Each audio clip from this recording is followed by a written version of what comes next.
গেল বলতো?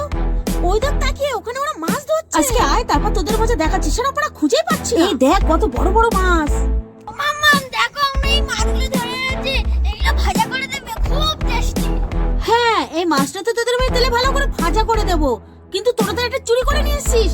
যা, এটা গিয়ে ফেরত দিয়ে আয়।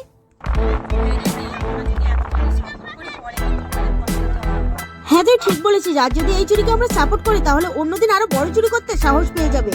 যা, এই মাছটা ফেরত দিয়ে আয়। দিদি, কাজটা কিন্তু তুই ঠিক করেছিস। এখন ওদেরকে শাসন না করলে পরে কিন্তু সুযোগ পাওয়া যেত না।